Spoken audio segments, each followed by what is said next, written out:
The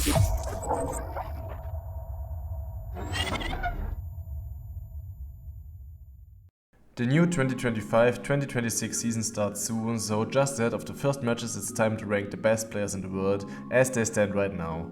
I will rank the best players at each and every position for their performance in the 2024-2025 season, meaning how well they played in the league, at the World Cup and either the Champions or European League.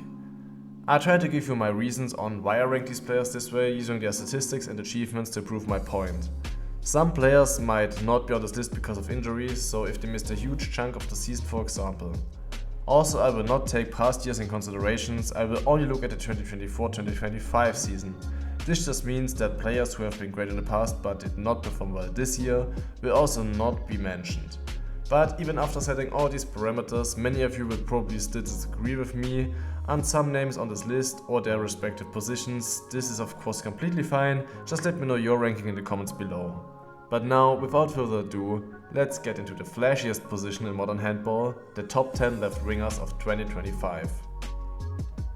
The game is very focused on the backcourt at the moment and it shows in the statistics. In the past, left wingers often topped the scoring charts, now they are kind of rare to even crack the top 10.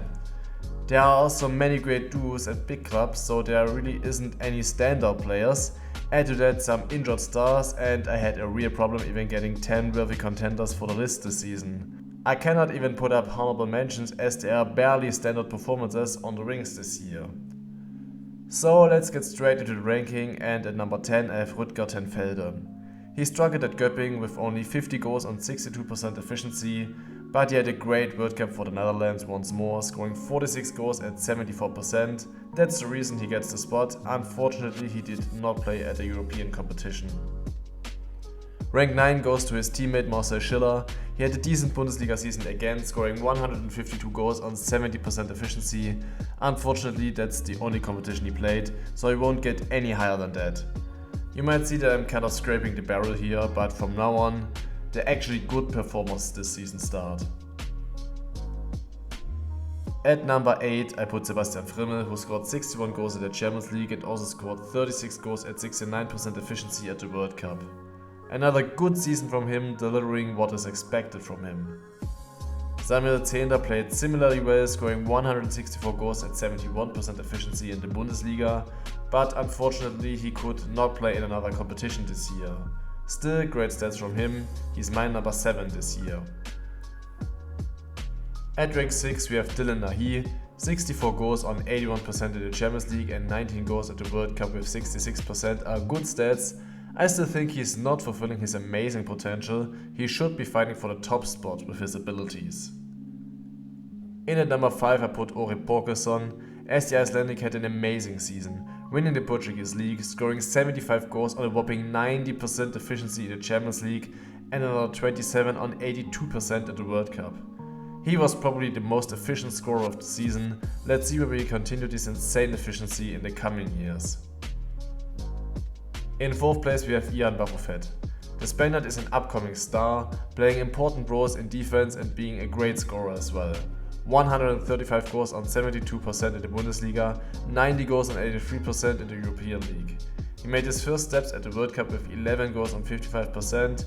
He has a great future ahead and let's see what he does in the coming season. At rank 3, the old man Valero Rivera once again showed his qualities. 145 goals on 73% in the Star League, 88 goals on 77% in the Champions League, taking Nantes to the Final Four. It just keeps going year to year and does not seem to get weaker. Great stuff from the old Spaniard. The top 2 are quite clear this season in my opinion, and there are 2 names with very similar numbers.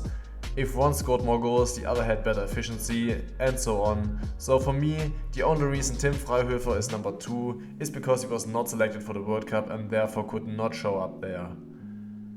But not only did he win the Bundesliga and go to the Champions League final, he scored 211 goals on 77% in the Bundesliga and 82 on 75% in the Champions League. He went from basically unknown to the top of the scoring boards in a single season. Great stuff from him. Let's see whether he keeps up these performances in the coming years. But first place goes to the best winger of his generation, Emil Jakobsen. World champion, European League winner and one of the most spectacular players as well. Jakobsen scored 244 goals on 74% efficiency in the Bundesliga, 53 goals on 80% in the European League and 45 goals on 74% for Denmark. He once again was the best and therefore gets the top spot once more. So what do you think about my ranking? Do you agree, or who should have been your choices? Let me know in the comments below. Thank you for watching and I'll see you in the next video.